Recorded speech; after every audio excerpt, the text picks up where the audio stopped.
தாவேகா கட்சியினுடைய 2வது மாநில மாநாடு விஜய் அவர்களுடைய பேச்சு வந்து எதிர்க்கட்சி தலைவர்கள் வந்து தாக்கி ஒரு மிகப்பெரிய பதிலடி கொடுத்துருக்காரு. தாக்கின்னு சொல்லுங்க, பதிலடின்னு என்ன சொல்றீங்க? அங்கிள் ஸ்டாலின் அங்கிள் அப்படின்றதெல்லாம் வந்து சுதாகர் கோபி சொல்லுவாங்களே, பூமர் பூமர் அப்படின்னு. அந்த மாதிரி தான் இன்ஸ்டாகிராமில் அவங்க ரசிகர்கள் என்ன பண்ணுறாங்களோ அதை பொது மேடையில் விஜய் பண்ண பெரிய வெடியாக அட்டா பாம்னு பார்த்தா புஸ்வானம் இருக்கு. டிஎம்கேவா ஆட்சியில் இல்லைன்னா கருப்பு கொடி, வந்த ஒன்று வெள்ளை கொடி, அப்புறம் ஏடிஎம்கேக்கு அதிமுக தொண்டர்கள், இந்த மாதிரி 4-5 வசனங்கள் எடுத்து வச்சுக்கிட்டு பஞ்சாக இருக்கணும். சிங்கம் வேட்டைக்கு வராது. இது அப்படியே படத்துலேயே பார்த்துக்கிட்டியா? சினிமா எடுத்து இந்த ஆடியோ லான்ச் பண்ணுறது தான் இவ்வளோ லாய்க்கு. 1.5 லட்சம் பேர் வந்திருக்கான், அதெல்லாம் ஓகே. அவர்களை எதுனா அரசியல் படுத்தி அமிச்சிங்க. அவன் இன்றைக்கி என்ன பண்ணுறான்னா, ஸ்டாலின் சென்னை தினத்துக்கு பற்றி ஒரு ட்வீட் போட்டிருக்காரு. அது கீழே வந்து அங்கிள் மத்திய அரசு நீங்கள் விமர்சிக்கணும், சமீப பிரச்சனை தேர்தல் ஆணையத்தை கைப்பாவையாக வைத்திருக்கிறார்கள். நீங்கள் அதை எடுத்து கையில் எடுத்து அடித்தா, விஜய் தமிழகத்தில் 2வது மாநாடு போட்டாங்க, இத்தனை லட்சம் பேர் சேர்ந்தாங்க, பாஜகவை கண்டிச்சிருக்கார், தேர்தல் ஆணையத்தை கண்டிச்சிருக்கார் அப்படின்னா இந்தியா லெவலில் ரீச். சினிமாவில் வசனம் எழுதி கொண்டு போய் கொடுத்தா அவனுக்கு என்ன தெரியும்? கூட்டணி குறித்து வந்து பேசுகிறப்போ சஸ்பென்ஸ்லேயே சஞ்சாரம் செய்யுங்க. அவரும் அதில் தான் இருக்கார். தலைவர் யார்? சஸ்பென்ஸ் தலைவர் சந்திரசேகர், ஜோசப், விஜய் இப்படி நீங்கள் சொல்லி தான் பதவி இருக்கணும். கூட்டணி சொன்னியப்பா, யார்ப்பா? சஸ்பென்ஸ். அப்போ நான் மேடையில் அதே சொல்லிட்டு மாநாடு எப்படி நடத்தணும்னு உங்களுக்கு தெரியுமா? நீங்கள் எல்லாம் எல்கேஜி ஸ்டூடெண்ட்ஸ். அப்போ நீங்கள் அந்த லட்சத்தில் தான் நடத்தீங்க. 2 வருஷம் ஆச்சா கட்சி ஆரம்பிச்சு? 4 வார்த்தை பேச முடியுதா ஒரு பொலிட்டிக்கலு? தலைவன் அதுதானே அவர் சொல்கிறாரு. டிவிக்கே இல்லை, ஒருவேளை நம்ம முன்னாடியே அறிக்கை போட்டாச்சு, அதனால் எதுக்கு மாநாட்டில் பேசணும் அப்படின்ற மாதிரி. மாநாடு நடத்த வேணாம், நம்ம தான் அறிக்கை விட்டாச்சு. வந்து எம்ஜிஆர் அவர்கள் ஆரம்பித்த கட்சி வந்து இப்போ எந்த நிலைமையில் இருக்குது? எந்த நிலைமையில் இருக்குது? உங்கள் கட்சியை நீங்கள் பாருங்கள். நீங்கள் தானே சிங்கம். அப்புறம் எதுக்கு எம்ஜிஆர் வாடகை எடுக்கிறீங்க? இவருக்கு தனிப்பட்ட முறையில் ஒன்றும் கிடையாது, தெரிஞ்சு போச்சு. இப்போ எம்ஜிஆர், அண்ணா, விஜயகாந்த்னு எடுத்துக்கிட்டா அதன் மூலிமா மக்கள்கிட்ட கொஞ்சம் ரீச் ஆக முடியுமான்னு இந்த எழுதி கொடுத்தவன் சொல்லியிருப்பான். அதை விட இன்றைக்கி அவர் மறந்துட்டு இருப்பார். அதிமுக தொண்டர்களே வந்து வெளியே சொல்ல முடியாமல் கஷ்டப்பட்டு சொன்னாங்க போல. இவர்கள் தொண்டர்களை கூப்பிட்டு கேட்க சொல்லுங்கள், நிர்வாகிகளை எவ்வளோ மன உளைச்சல் இருக்காங்க. கூட இருக்கிற ஸ்ரீநாத், மீனவர் சமுதாயத்தை சேர்ந்தவர், அவரை கூட மேடையத்தை விடல. வழக்கறிஞர் ஒருத்தர், அவர் கிட்டத்தட்ட 60-20 வயசுட்ட 1 மணிலேருந்து 5 மணி வரைக்கும் சாப்பிடாம கொள்ளாமல் நின்றுருக்காரு. மனித தன்மையற்றவர்கள் சொல்லிட்டு போயிருக்காரு. இதுதான் இவர்கள் மாநாடு நடத்தின லட்சம். தமிழ்மண் நேயர்களுக்கு வணக்கம். இன்று நம்மோடு இணைந்திருப்பது மூத்த பத்திரிகையாளர் முத்தலீஃப் அவர்கள். வணக்கம் சார். வணக்கம். தாவேகா கட்சியினுடைய 2வது மாநில மாநாடு நேற்று வந்து நடந்திருக்கு. விஜய் அவர்களுடைய பேச்சு வந்து எதிர்க்கட்சி தலைவர்கள் வந்து தாக்கி ஒரு மிகப்பெரிய பதிலடி கொடுத்துருக்காரு அப்படின்னு சொல்லலாம். இதை நீங்கள் எப்படி சார் பார்க்குறீங்க? தாக்கின்னு சொல்லுங்கள், பதிலடின்னு என்ன சொல்கிறீங்க? எல்லாத்தையும் பாயிண்ட் அவுட் பண்ணி பேசியிருந்தாருன்னா பதிலடின்னு சொல்லலாம். அங்கிள் ஸ்டாலின் அங்கிள் அப்படின்றதெல்லாம் வந்து இந்த சின்ன பசங்க ரோட்டில் இந்த யாராவது ஒரு பொண்ணுடைய அப்பா ஏதாவது ஏன்டா அப்படிலாம் பண்ணுறேன், அங்கிள் போங்க அங்கிள், அந்த இவர் சுதாகர் கோபி சொல்லுவாங்களே, பூமர் அப்படின்னு. அந்த மாதிரி தான் நான் பார்க்குறேன். யாரோ ஒருத்தர் பேசியிருக்காங்க, இன்ஸ்டாகிராமில் அவங்க ரசிகர்கள் என்ன பண்ணுறாங்களோ அதை பொது மேடையில் விஜய் பண்ணார் அப்படின்னு. ஒரு மாநாடு அப்படின்னா, மாநாடுக்குடைய மிக முக்கியமான விஷயம், மாநாடு நடத்துகிற கட்சி என்ன விஷயங்களை கொண்டு வந்து மக்கள்கிட்ட கொடுக்க போகிறாங்க, அது எந்த வடிவில் வரும்னா தீர்மான வடிவில் வரும். அப்போ மாநாட்டுக்கு முக்கியமானது தீர்மானம். அந்த தீர்மானத்தின் மூலமாக கட்சி இந்த ரூட்டு, இந்த பிரச்சனையை நாங்கள் இப்படி பார்க்குறோம், இந்த கட்சியை நாங்கள் இப்படி கண்டிக்கிறோம், ஆளுகின்ற கட்சி, மத்தியில் ஆளுகின்ற கட்சி இந்த கண்டிக்கிறோம், இந்த இஷ்யூவில் எங்கள் கட்சியோடைய நிலைப்பாடு இது அப்படின்னு இன்னத்தவங்க தீர்மானம் போட்டிருக்காங்க. அந்த ஆணவ படுகொலைக்கு தனிச்சட்டம் வேணும், மீனவர்கள் பிரச்சனைக்கு போட்டிருக்காங்க, இந்த மாதிரி பல பிரச்சனை போட்டிருக்காங்க. ஆனால் அந்த தீர்மானத்தை படித்தாங்களா? படிக்க துணிச்சல் இல்லை. கேட்டால் என்ன சொல்கிறாங்க, நாங்கள் வந்து டைம் இல்லை அப்படி. ஏன் டைம் இல்லை? வெயில். ஏன் வெயில்? மாநாடு நடத்துறதுல திட்டமிடல் இருக்கணும். வர்றாங்க, இவ்வளோ பேரை திரட்டுறோம், இவ்வளோ ஏக்கர் பிடிக்கிறோன்னா அதுக்கு கூரை போட்டால் உங்களுக்கு இந்த வெயில் கூட கூரை வெயில் தாளத்தால் இப்படி போயிடும் நிழல். பெரும்பாலானோர் நிழலில் இருப்பாங்க. உங்களுக்கு ஏன் டீஹைட்ரேஷன் ஆகும்னா நேரடியாக வெயில் தாக்கும் பொழுது தான் இதாகும். அப்போ நீங்கள் ஓரளவுக்கு அந்த நிழலை கொடுத்துட்டிங்கனால பல பேர் இருப்பாங்க, பொறுமையாக இருப்பாங்க. உங்கள் ரசிகர்கள் இன்னும் அரசியல் பயப்படுத்தவே இல்லை. அவர்களுடைய நோக்கம்லாம் விஜய் பார்க்கணும். அப்போ அவர்களை அரசியல்படுத்த வேண்டிய கட்டாயத்தில் நீங்கள் இருக்கிறீங்க. அப்போ நீங்கள் அவங்கள வந்து அரசியல்படுத்தணும். இதை தாண்டி அடுத்தது உங்கள் ரசிகர்களை தாண்டி பொதுமக்கள், மாற்றுக் கட்சியினர், அரசியல் தலைவர்கள், பத்திரிகையாளர்கள், அரசியல் விமர்சகர்கள் எல்லாருக்கிட்டேயும் உங்கள் பார்ட்டியுடைய லைன் என்னன்னு கொண்டு போகணும். மிக மிக முக்கியமானது பொதுமக்கள்கிட்ட அவர்கள் பிரச்சனைகளில் தாவேக்கா என்ன நிலைப்பாடுன்னு கொண்டு போகணும்.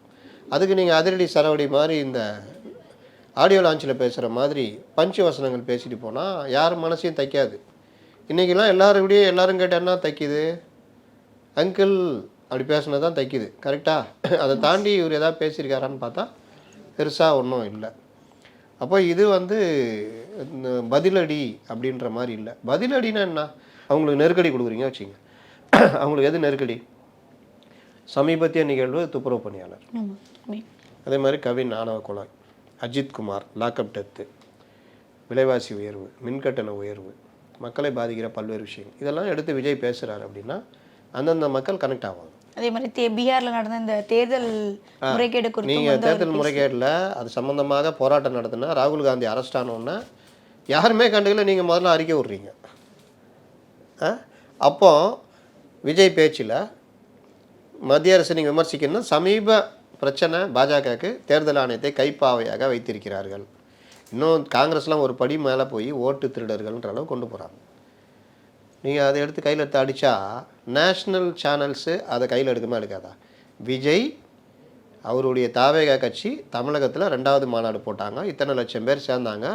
அந்த மாநாட்டில் பீகாருடைய 60 லட்சம் வாக்காளர்கள் 56 லட்சம் வாக்காளர் என்ன ஆனாங்கன்றதை அவர் பேசி பாஜகவை கண்டிச்சிருக்கார், தேர்தல் ஆணையத்தை கண்டிச்சிருக்கார். அப்படின்னா அது எவ்வளோ பெரிய ரீச், இந்தியா லெவலில் ரீச். உங்களுக்கு எழுதி கொடுக்குறோம், சினிமாவில் வசனம் எழுதி கொடுக்குறோம், கொண்டு போய் கொடுத்தா அவனுக்கு என்ன தெரியும்? பீகாரை பற்றி தெரியுமா? இல்லை, ஒருவேளை நம்ம முன்னாடியே அறிக்கை போட்டாச்சு, அதனால் எதுக்கு மாநாட்டில் பேசணும் அப்படின்ற மாதிரி. இப்போ மாநாடு நடத்த வேணாம், நம்ம தான் அறிக்கை விட்டாச்சு, எதுக்கு மாநாடு நடத்தணும்? கவின் கொலைக்கு அறிக்கையை நீங்கள் விடல, ஆதவர்ச்சனை விட்டார், எதுக்கு அதை போய் இன்னொரு தடவை தீர்மானத்தில் போட்டுக்கணும்? துப்புரவு பணியாளர்களை பற்றி அறிக்கை விட்ருக்கோம், நம்ம பல்வேறு பிரச்சனையை விட்ருக்கோம், எதுக்கு பேசணும்? அதெல்லாம் நீங்கள் தினம் தினம் பேசிக்கிட்டே இருக்கணும். நேற்று பேசுனது இன்றைக்கி பேசணும், இன்றைக்கி பேசுனது நாளைக்கு பேசணும், பேசிக்கிட்டே இருக்கணும். ஃப்ளைட் ஏற போகிறதுக்கு முன்னாடி பேசணும், அங்கே இறங்கணுன்னா புதுசாக அதே கேள்வி மறுபடியும் கேட்பான். நம்ம இவர் எடப்பாடி பழனிசாமி என்ன காண்டு ஏற்றுனாங்க? பாஜக கூட்டணி நிலைக்குமா, கூட்டணி ஆட்சின்றாங்களா, கூட்டணி எத்தனை தடவையா உங்களுக்கு பதில் சொல்கிறது? அதான் அமித்ஷா அன்றைக்கே சொல்லிட்டாருன்னு கடுப்பதுனால இல்லையா? அதுக்காக ஓடி ஒழிஞ்சிட்டாரு, இன்னும் பதில் சொன்னார்ல. அதனால் நீங்கள் இந்த ஒர்க்கெல்லாம் பண்ணிக்கிட்டே இருக்கணும். பண்ணலையா? இப்போ மாநாடு மட்டும் என்ன, மாநாடு எப்படி நடத்தணும்னு உங்களுக்கு தெரியுமா? உங்கள் கூட இருக்கிறவங்களுக்கு தெரியுமா? நீங்கள் எல்லாம் எல்கேஜி ஸ்டூடெண்ட்ஸுகள். அப்போ நீங்கள் அந்த லட்சத்தில் தான் நடத்துவீங்க. மாநாட்டில் போய் 100 அடி கொடி கம்பம், அது 100 அடினா அவ்வளோ டன் கணக்கில் வெயிட் இருக்கும். நீங்கள் வீட்டில் கீழே இருக்கிறதுக்கு மொட்டை மாடிக்கு போகிறதுக்கு வித்தியாசம் இருக்கும். மொட்டை மாடியில் போனால் காற்றடிக்கும், இன்னும் பில்டிங் ஏற ஏற காற்றடிக்கும். 100 அடினா அந்த ஒத்த கொம்பா நிற்குதுன்னா அது காற்று தள்ள பார்க்கும். அதை நீங்கள் நடும்போது ஒரு கயிறு கிரைண்டில் கயிறு போட்டு இழுக்கிறீங்க வச்சுக்கோங்க, இந்த சைடு இழுக்கிறீங்கன்னா அந்த சைடு விழாமல் இழுப்பீங்க, இந்த சைடே விழுந்துச்சுன்னா என்ன பண்ணுவீங்க? அதுக்கு இந்த சைடில் ஒன்றை போட்டு இழுத்து வச்சா எதிர் சக்தியில் இழுக்கும் போது அது நேராக நிற்கும், போல்ட்டை போட்டுடலாம். ஒரு சைடு மட்டும் போட்டிங்கன்னா அது காற்றுல உங்கள் சைடே சாயுது. அப்போ அந்த கயிறு அந்த ஃபுல் நிறுத்தத்துக்கு வேணால் அந்த பட்டை உதவும், அது முழுசும் சாயும் போது அந்த பட்டை தாங்குமா? அறுந்து விழுந்துச்சு. எவ்வளோ நல்வாய்ப்பாக உண்மையிலே புஷி அதிர்ஷ்டம் செஞ்சார், இல்லாட்டி போலீஸ் கேஸ் அவர் மேலே விழுந்திருக்கோம். ஓடி போய் உக்காந்துனார் வாழைத்தோப்பில். அப்போ உயிரிழப்பு ஏற்படுத்திருந்தா எவ்வளோ பெரிய அஜாக்கிரதை பாருங்கள். இந்த மாதிரி மாநாட்டில் வர்றவங்களுக்கு ஒரு மேலே கூரை போட்டு இது பண்ணிங்கன்னா அவங்க மற்ற வசதிகள் சாப்பாடு போடுவாங்க. மதுரை மாநாட்டில் சாப்பாடு போடலன்னு சாப்பாடையே காமிச்சிருந்தாங்கள்ல அதிமுகவுக்கு, அந்த மாதிரி சாப்பாடெல்லாம் போடுவாங்க. அடுத்த மாநாட்டில் சாப்பாடு போட்டு காமிச்சாங்கல்ல, நாங்கள் பார்த்தியா நல்ல சாப்பாடு போடணும். இங்கே எதாவது பண்ணிங்களா? இந்த மாநாட்டில் ஸ்நாக்ஸ்லாம் கொடுத்துருக்காங்க. ஸ்நாக்ஸா? அது முன்னாடி ஒரு 4-5 பேர் பிச்சு பெண்களுக்கெல்லாம் போவே இல்லை, இப்படி போட்டிருந்தாங்களா? தானே பெண்கள்லாம் பாவம் ஒன்றும் இல்லாமல் போய் பாக்கெட் வேறு அடிச்சுக்கிறானுங்க. ஸ்நாக்ஸை வாங்க முண்டி அடிக்கிறாங்களா? செல்ஃபோனு, பணம், ஒரு அம்மா 3000 ரூபா பணம், ஏடிஎம் கார்டு எல்லாத்தையும் போயிடுச்சு. ஏடிஎம் கார்டு இருந்தால் கூட பணத்தை எடுத்துக்கலாம், 3000 ரூபாவோட போட்டோன்னு, அதுவும் போச்சு. சொன்னால் அவங்களும் கண்டுக்கல. போலீஸை சொன்னாங்க அவங்க கட்சிக்காரங்களை வச்சே நீங்கள் பண்ணுங்கன்னு. அது இந்த மாதிரிலாம் புலம்பிட்டாங்க, செல்ஃபோனு திருட்டு அதுன்னு. ஏன்னா மாநாடு இந்த மாதிரி நேரத்தில் ஆட்கள் வருவாங்க, அதெல்லாம் பார்த்து தான் பண்ணணும். அப்போ இது மாநாட்டுக்குரிய தன்மையோட இது நடக்கலை அப்படின்றது தான். அண்ணா வெற்றி பெற்ற மாதிரி எம்ஜிஆர் வெற்றி பெற்ற மாதிரி 2026ல் கண்டிப்பாக ஒரு வரலாறு திரும்பும் அப்படின்னு சொல்லிட்டு விஜய் அவர்கள் சொல்லியிருக்காரு. இந்த கூட்டம் வந்து ஓட்டாக மாறத்துக்கு வாய்ப்பு இருக்குமா 2026ல்? அண்ணா வெற்றி பெற்றாருன்னா அதுக்கு பின்னாடி அண்ணா நடத்தின போராட்டத்தை பற்றி பேச மாட்டாங்க. அண்ணாவுக்கு வெற்றி பெற்றதுக்கு பின்னாடி யார் யார் இருந்தாங்க அதை பற்றி பேச மாட்டாங்க. எம்ஜிஆர் வெற்றி பெற்றார்னா எம்ஜிஆர் 5 ஆண்டு காலம் திமுகவில் வந்து வெளியில் வந்து எவ்வளோ கஷ்டப்பட்டார், என்னென்ன பண்ணாருன்றதை பற்றி பேச மாட்டாங்க. ஒரே ஒரு படத்தை வச்சுக்கிட்டு இவர் ஊர் பூரா வெளியே வராமல் இருக்கிறதுக்கு அந்த படத்தையே காரணம் காட்டியிருந்தார்.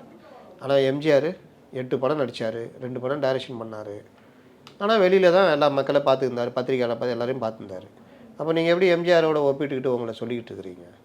அந்த வரலாறு கொஞ்சமாக தெரியணும்ல. எம்ஜிஆர் 77 ஜெயிக்கிறதுக்கு முன்னாடி 3 தேர்தலில் ஜெயிச்சிட்டார். அதில் ஒரு மாநிலத்தில் ஆட்சியை அமைச்சிட்டார். எங்கே? பாண்டிச்சேரியில் முதலமைச்சராக அங்கே ஒருத்தர் அமர்த்திட்டார். 2-3 இடைத்தேர்தலில் ஜெயித்தார். மத்திய அரசில் ஜெயிச்சுட்டு மத்திய அரசில் 2 பேரை மத்திய அமைச்சராக்கினார். அதில் ஒருத்தர் பட்டியலினத்தை சேர்ந்தவர் சத்யவாணி முத்துன்னு ஒருத்தவங்க, பாலா பலனூர்னு ஒருத்தர். 2 பேரும் மத்திய அமைச்சராக கவர்மெண்ட்லேயே உட்கார வச்சார், ஜனதா கவர்மெண்ட்லேயே. அப்படிப்பட்ட எம்ஜிஆர் அதுக்கு பிறகு தான் 77 ஆட்சி பிடிக்கிறார். அதுக்கு முன்னாடி எம்பி தேர்தலேருந்து எல்லாத்தையும் பார்த்துட்டார். அப்படிப்பட்ட எம்ஜிஆரை வந்து நீங்கள் எம்ஜிஆர் வந்தாருன்னா எம்ஜிஆர் சாதாரணமாக வந்தாரா? இவங்களை உட்கார வச்சு கிளாஸ் தான் எடுக்கணும். பல தடவை அதை பேசியாச்சு. அண்ணா வந்தாருன்னா இந்திய எதிர்ப்பு போராட்டத்தில் பல விஷயங்கள்லாம் வந்தார். அப்போ வரலாறு திரும்ப தான் செய்யும். தேர்தலில் ஓட்டு போட்டால் யாராவது ஜெயிக்க தான் செய்வாங்க. நீங்கள் ஜெயிப்பீங்களா? அதான மேட்ரு. திருப்பி நம்புங்கள் நாராயணா, பாருங்கள் எங்களோட யாரும் கூட்டணிக்கு வரவில்லை என்று புலம்புகிறார்கள். நீங்கள் பாருங்கள், ஒரு இது காத்திருக்கு, சர்ப்ரைஸ். என்ன சர்ப்ரைஸு? அவனா மாவட்டத்துக்கு 10 பேரை ஒரு லெட்டர் பேடில் கட்சி ஆரம்பித்து லெட்டர் பேடு கட்சிகளாக சேர்க்க போகிறீங்களா? அப்படி சேர்த்தா ஒரு 39 கட்சிகள் இணைந்து விட்டது, மிகப்பெரிய கூட்டணி அப்படின்னு. வேட்பாளராக நான் தான் நிற்க போகிறேன். நீங்கள் தான் போகிறேன். இதெல்லாம் முன்னாடியே எம்ஜிஆர் ஜெயலலிதா எல்லாரும் சொன்னது தான். இவர் புதுசாக மதுரை கிழக்குன்னு சொல்லும் போது கொஞ்சம் சர்ப்ரைஸாக இருந்தது, ஒரு நிற்கிறார் போலன்னு. அப்புறம் ஒவ்வொரு தொகுதியாக சொல்லும் போது ஆகா இது வழக்கம் போல் வாழ்வீச்சு வேல்வீச்சு தான் அப்படின்னு. இது எல்லாம் அது. நீங்கள் முதல்ல வேட்பாளரை நான் நிற்கிறேன்னா மாவட்ட செயலாளர் மக்கள்கிட்ட அறிமுகப்படுத்துங்க. இந்த மாதிரி மாநாடுகளில் தானே அறிமுகப்படுத்த முடியும். மாநாடுகளில் அறிக்கையை படிக்க வச்சு அவங்கள போக வச்சு வர வச்சு 2 பேரை பேச வச்சா தானேங்க தெரியும். நீங்கள் யாரையுமே ஏற்றலையே. கூட இருக்கிற ஸ்ரீநாத் மீனவர் அணியுடைய அவர் மீனவர் சமுதாயத்தை சேர்ந்தவர், அவரை கூட மேடையத்தை விடலையா? நண்பர் மாநாட்டுக்கு இடம் கொடுத்தார்ல, அவரை அவமானப்படுத்தி மனசு நொந்து போயிருக்காரு அவர். இன்னும் இந்த மாதிரி பல பேர் கட்சிக்கு உதவி பண்ணவங்க அவங்களெல்லாம் அவமானப்படுத்தி இந்த பவுன்சர்களை வச்சுக்கிட்டு இனி நான் வரவே இல்லைங்க. மனிதத்தன்மை இல்லாதவனு போயிருக்காரு. ஒரு வழக்கறிஞர் ஒருத்தர், அவர் கிட்டத்தட்ட 60-70 வயசுகிட்ட, ஒரு மணிலேருந்து 5 மணி வரைக்கும் சாப்பிடாம கொள்ளாமல் நின்றுருக்காரு.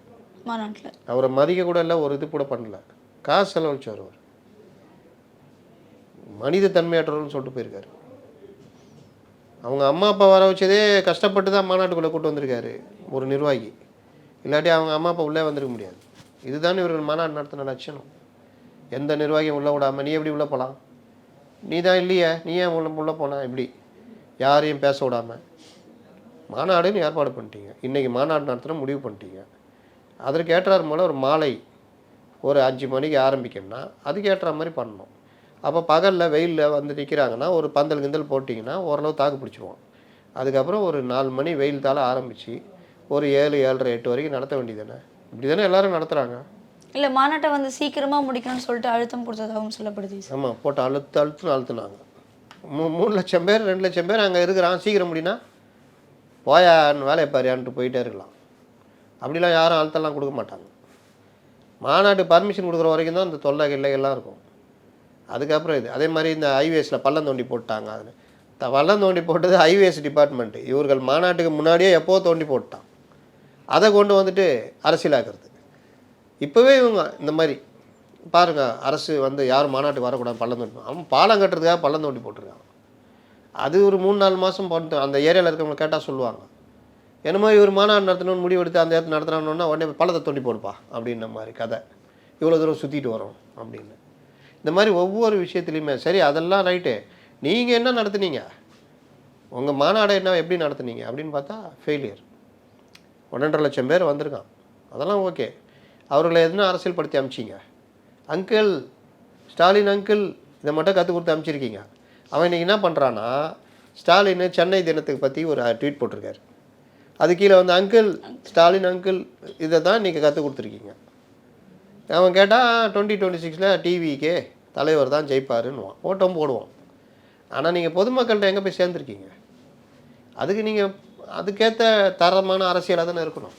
நீங்கள் தான் பேசலை. புஷி ஆனந்த் உலக மகா அரசியல் மேதை, அப்படி தொட்டார்னா அங்கே ரஷ்யாவில் ஆரம்பித்து அப்படியே வந்து சைனா, அப்படியே அலாஸ்கா, அப்படியே அமெரிக்கா, நார்த் அமெரிக்கா, அப்படியே வந்து நியூசிலாந்து, ஆஸ்திரேலியா, பிஜி தீவுகள், அது மலேசியா, சிங்கப்பூர், அப்படியே வந்து தமிழ்நாட்டில் வந்து முடிப்பார்.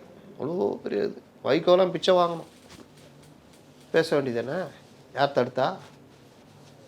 உங்கள் அறிவு வளர்ச்சி யாராவது தடுத்தாங்களா? 2 வருஷம் ஆச்சா கட்சி ஆரம்பிச்சு? 4 வார்த்தை பேச முடியுதா ஒரு பொலிட்டிக்கலு? தலைவன் அதுதானே அவர் சொல்கிறாரு. டிவிக்கே தளபதின்னு சொல்கிறாருன்னு.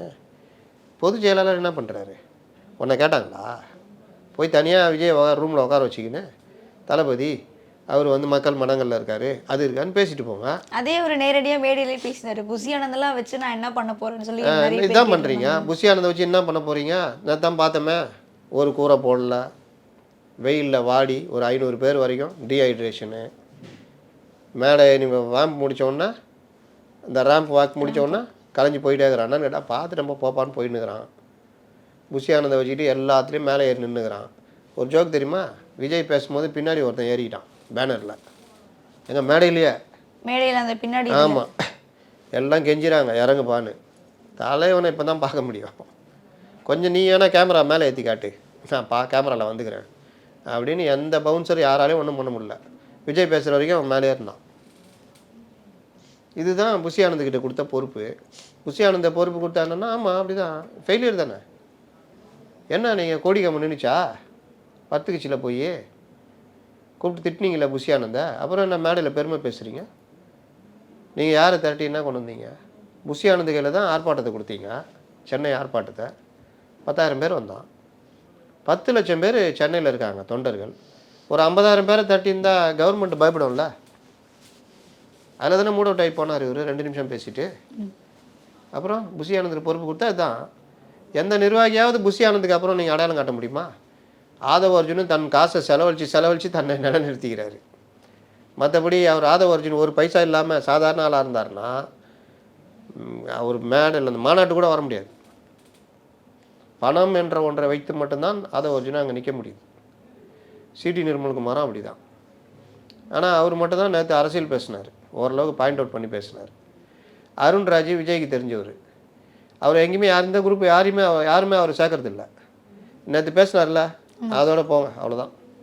எங்கேயாவது போய் ஏதாவது எவனா கூட்டம் போடுவாங்க, போய் பேசிட்டு அவ்வளோதான். இவங்க டீமுக்குள்ளே சேர்த்துக்கிறது இல்லை. விஜய் கூட யார் இருக்கா? இந்த கிரேட் ஸ்ட்ராட்டஜிஸ்ட் மிஸ்டர் ஜான், அப்புறம் அவருடைய நண்பர் ஒருத்தர் விஷ்ணு ரெட்டின்னு ஒருத்தர், ப்ளஸ் விஜய், ஆதவ அர்ஜுனா, இவங்க எல்லாம் சேர்ந்துன்னு புஷியை இப்போ ஓரம் கட்டுற வேலையை ஆரம்பிச்சிருக்காங்களாம். இவ்வளோதான். இதே கோஷ்டி வளரவே இல்லை. அதுக்குள்ளே இவ்வளோ கோஷ்டி. நீ வரக்கூடாது, நீ அவரை பார்க்கக்கூடாது, நீ பண்ணக்கூடாது. இவர்களை மீறி மாவட்ட நிர்வாகிகள் ஒருத்தர் கூட வர முடியல. மாநில நிர்வாகிகளே இவ்வளோ பிரச்சனை. அந்த அம்மா ஒரு சிவப்பு புர்கா போட்டு நிற்கிறாங்களே, ஒரு முஸ்லீம் ஒரு லேடின்றதுனால தான் அது இல்லாட்டி அவங்களாம் ஏற்ற விட மாட்டார் புஷி. ஆமாம் அப்படிக்கா அப்படின்றவார். அவங்க என்னைக்கா பேசி பார்த்துருக்கீங்க? இன்னொரு அம்மா, அவங்க இந்த வரவேற்பு இந்த மாதிரி முக்கியமாக அந்த மட்டும் பேசி போடுவாங்க. அவங்க என்ன குழு? அவங்க உறுப்பினர் சேர்க்கை குழு தலைவர் அவங்க. அப்புறம் ராஜசேகர்னு ஒருத்தர் பட்டியலினத்தை சேர்ந்தவர், அதாவது இந்த காய்கறி போடுவாங்களே அந்த மாதிரி பட்டியலினத்தை சேர்ந்தவர் ராஜசேகர். நில்லு அதுக்கு மட்டும்தான், வேறு எதுவும் கிடையாது. வெங்கட்ராமன் பொருளாளர், அவரே அச்சுத்தத்தை பார்க்குறாங்களாம். பவுன்சர் வருதா சார், கீழே போங்க சார். ஏப்பா நம்ம பொருளாளர்ப்பா, ஐடி காமிங்க. பொருளாளர் எங்கேயும் ஐடி கொடுப்பாங்க. நீ வேணால் புஷி ஆனந்தை கேளு, ஏங்க அவங்களுக்கு கீழே போஸ்ட் தான் வருதாங்க. அப்புறம் சார் புஷி சார், என்ன சார், என்னப்பா போங்கப்பா அப்படின்னு. கொஞ்ச நேரம் பொறுத்து இன்னொரு டீமு, கீழே போங்க. நான் பொருளாளருங்க, நிர்வாகிங்க. நீ யார்? நான் வந்து ஆதவ டீமுங்க, அந்த டீமில் இருக்கிறேன், மேடைகள்லாம் பார்த்துக்கிறேன். நான் நிர்வாகியா? நீ நிர்வாகி நினைக்கினே தெரியும் அப்படின்னு. இதுதான் கதை. கட்சியை மேடையை யார் பார்த்துக்கணுன்னா கட்சி நிர்வாகிகள், அந்த மாவட்ட நிர்வாகிகள் பார்த்துக்கணும். அவனுக்கு இவர் கட்சிக்காரப்பா, ஏன்பா இவர் சேலம் பார்த்திபன் மாவட்ட செயலாளர், ஏன்பா இவர் அவனுக்கு தெரியுமா பவுன்சருக்கு? யார் நீ? நான் மாவட்ட சேலம் பார்த்திபன், ஐடி காமி. மாவட்ட செயலாளர் ஐடி கார்டை கொடுப்பாங்க. அதெல்லாம் முடியாது, போப்பா கீழே போய் யாரையா தெரிஞ்ச ஆளை கூட்டு வாங்குவான். இப்படி மாநாடு நடத்தினா எப்படிங்க? ரொம்ப பேர் நொந்து நூலாக போய் விஜயுடைய நெருங்கிய நண்பர் அவர் ஸ்ரீநாத்தை மேடை ஏற்றலையாம். இவர்களெல்லாம் ஏற்றி மேடையில் பேச வச்சு இதெல்லாம் பண்ணால் ஒரு 3 மணி நேரம் கூட்டம், ஆளுக்கு 10 நிமிஷம் 5 நிமிஷம்னா ஜனங்களுக்கு தெரியும், ஓ இவர் தான் ஸ்ரீநாத், இவர் சினிமாவில் பார்த்துருக்கலப்பா, ஓ இவர் வந்து மீனவர் பிரதிநிதியா, பரவாயில்லப்பா. அடுத்த தடவை எல்லாருக்குமே பவுன்சருக்கே தெரியும், சார் போங்க சார், இப்போது நான் வந்து ஸ்ரீநாத், ஆமாம் பார்த்துக்குறோம் சினிமாவில் விஜய் ஃப்ரெண்டு, யார்கிட்ட கதை விட்ற நீ, விஜய் ஃப்ரெண்டா நீ, போயா கீழே போயா அப்படின்னு ஆதவிட்ட போய் கூப்பிட்டு சட்டிட்டு வாங்கிட்டு வா. இதுதான் நிலமை. அதனால் இவர்கள் மாநாடு நடத்துறதுல பொதுமக்களை ரீச் ஆகிற விஷயம் எதுவுமே இல்லை. 2ஆம் கட்ட நிர்வாகிகளை ரீச் கொண்டு போய் பிரபலப்படுத்துகிற வேலையும் இல்லை. அப்புறம் இவரே உட்காந்துட்டு நானே வேட்பாளர்னா அப்படியே சொல்லிகிட்டே போக வேண்டியதான். கூட்டணி குறித்து வந்து பேசுகிறப்போ சஸ்பென்ஸ்லேயே சஞ்சாரம் செய்யுங்க அப்படின்ற மாதிரியும் அவர் சொல்லி அவரும் அதில் தான் இருக்கார். நம்மளை மட்டும் இல்லை, அவரும் சஸ்பென்ஸில் தான் இருக்கிறாரு. இந்த லகுட பாண்டிகள் சொல்லுங்கிறாங்க, தான் தலைவரை பேசிட்டியா யார் சஸ்பென்ஸ் தலைவரை 26 பாருங்கள் வேறு லெவலில் பேசிக்கிறோம். அப்படி வர்றீங்க, ஓட்டு போடுறீங்க, வாக்கு என்னைக்கு என்ன கிளம்புன்னு மட்டும் நீங்கள் கொஞ்சம் கேட்டு வச்சுக்கிங்க. அதெல்லாம் நான் தலையிட மாட்டேன் தலைவரை, நீங்களே யாராவது ஜோசியர்களை பார்த்து கேட்டு வச்சுக்கிங்க, இல்லை உங்கள் மதம் சார்ந்த யாராக இருந்தால் கேட்டு வச்சுக்கிங்க. அன்றைக்கி வந்து நீங்கள் முதல்வராக பொறுப்பேற்றுருங்க. சந்திரசேகர், ஜோசப், விஜய் இப்படி நீங்கள் சொல்லி தான் பதவி ஏற்கணும். அது வரைக்கும் ஏப்பா அது கூட்டணி சொன்னியப்பா யாருப்பா சஸ்பென்ஸ், அப்போ நான் மேடையில் அதே சொல்லிட்டு எங்கேருந்து யார் வரப்போகிறா?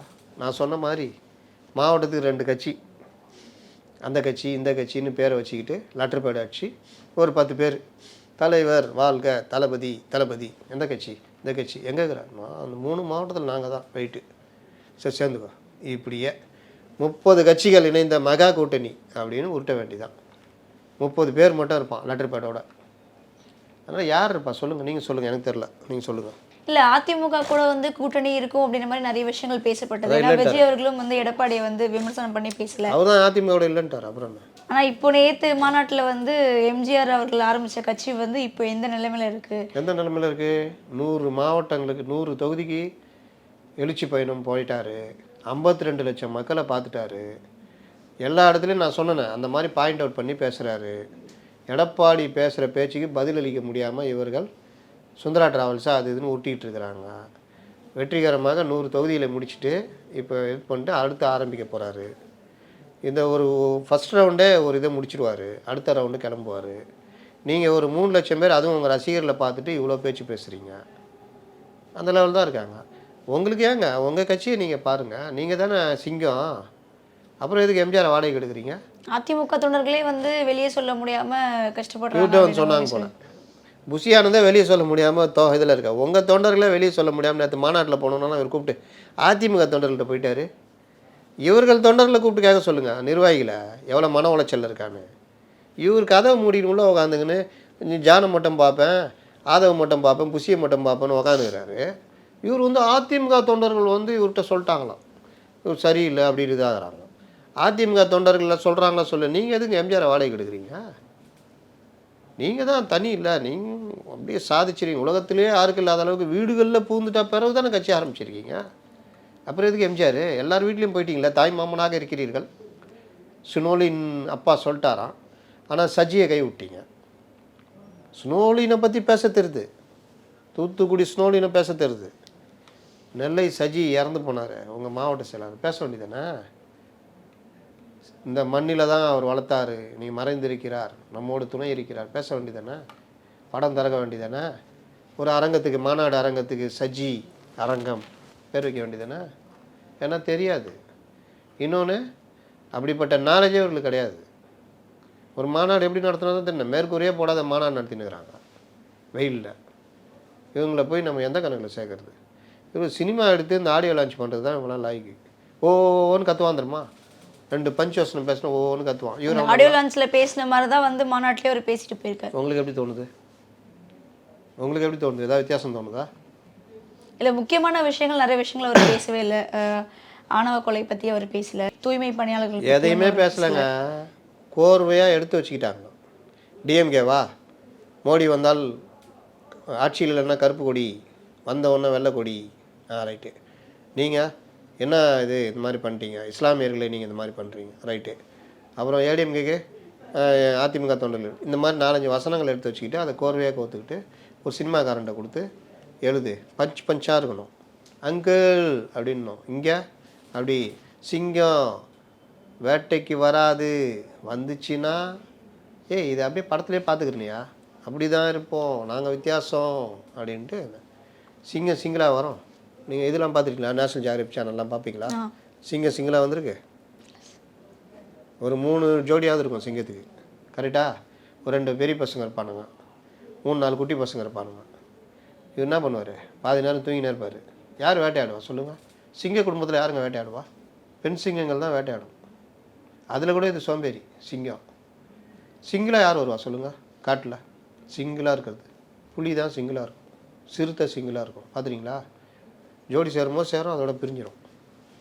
ஹீரோக்காரன் சிங்கம். நீ இவருடைய இளமை வெளியில் வர்றது, பத்திரிகையாளர்களை பார்க்குறது, பார்த்தா தான் கேட்டுருவான்.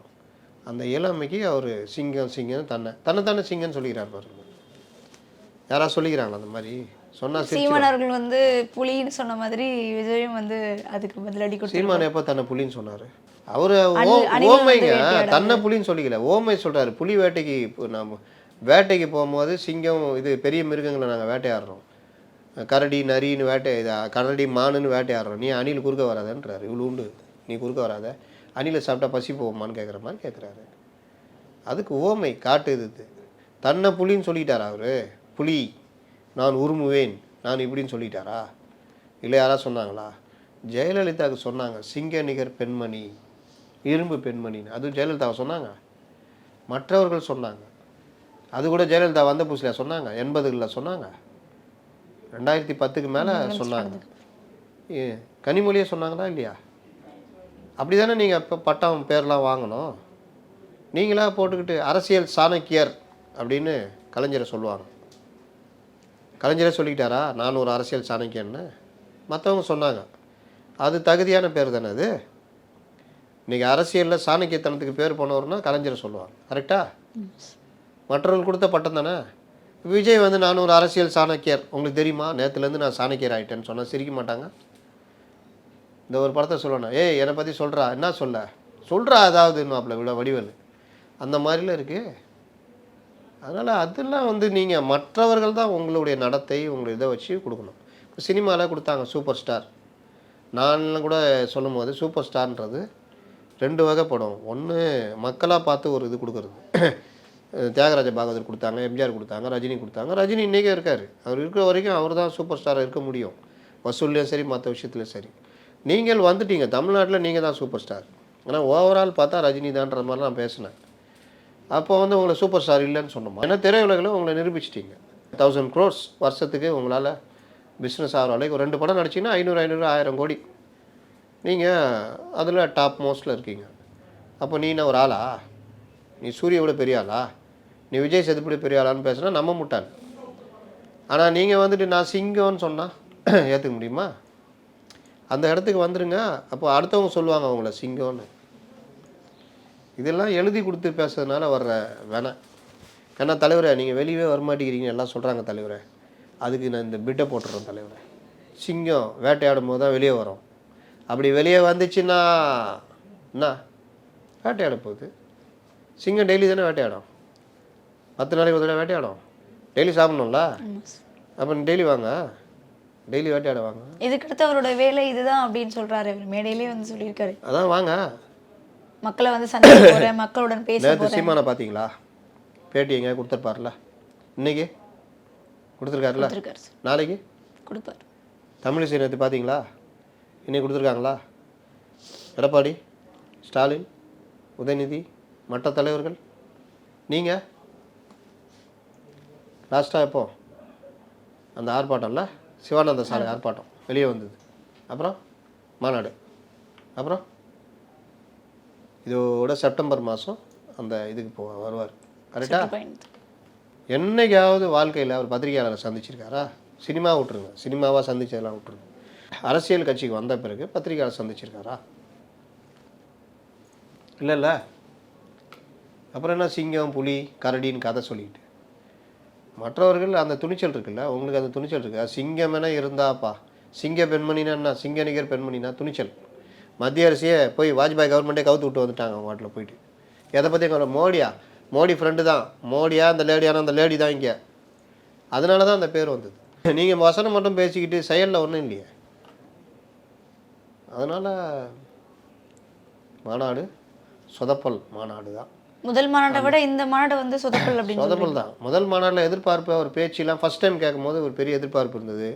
பாசிசம் பாயாசம், அரசியல் எதிரி, சித்தாந்த எதிரி, கூட்டணி ஆட்சியில் பங்கு, அதிகார பகிர்லாம் திமுகவுக்குள்ள பெரிய புயலை கிளப்புச்சு. ஆனால் இது சொல்கிறதெல்லாம் வசனம் நமக்கு அப்போ தெரியாது. விஜய் பண்ண போகிறாரு போல் ஏதோ ஒன்று. அப்புறம் பார்த்தா வீட்டில் போய் உட்காந்துச்சு சிங்கம். வெளியே வரல, காட்டை விட்டு வெளியே வரல. எங்கடா சிங்கம் காட்டுக்குள்ளே இருக்குது. அப்போ நாலாம் நரி இதெல்லாம் நாங்கள் தான் வரோமே, நீ சிங்கம் கிடையாதுல்ல அப்படின்னா அதுதான்.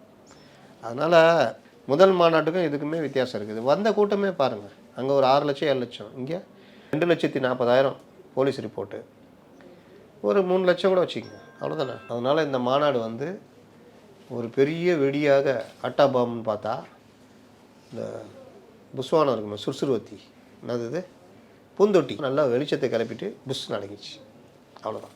கேப்டன் விஜயகாந்த் அவர்களை முன்னிறுத்தி நிறைய விஷயங்கள் வந்து அவர் பேசினார் சார். ஒருவேளை தேமுதிக வந்து கூட்டணிக்காக இன்டைரக்டா வந்து அழைக்கிறாரு அந்த மேடையில்.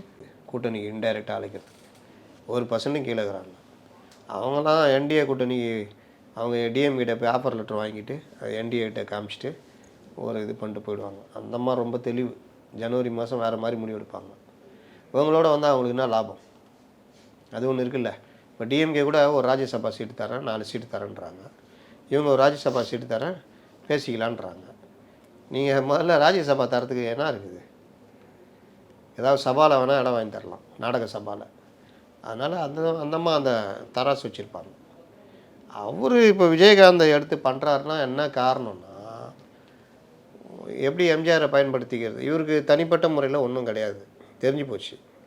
அப்போ எம்ஜிஆர், அண்ணா, விஜயகாந்த்னு எடுத்துக்கிட்டா அதன் மூலிமா மக்கள்கிட்ட கொஞ்சம் ரீச் ஆக முடியுமான்னு இந்த எழுதி கொடுத்தவன் சொல்லியிருப்பான். அதை விட இன்றைக்கி அவர் மறந்துட்டுருப்பார். என்ன நேற்று அப்படி பேசிங்கன்னா, அப்படியா அது சும்மா அப்படி பேசி விட்டோம் எங்கள் அண்ணன் விஜயகாந்த்னா.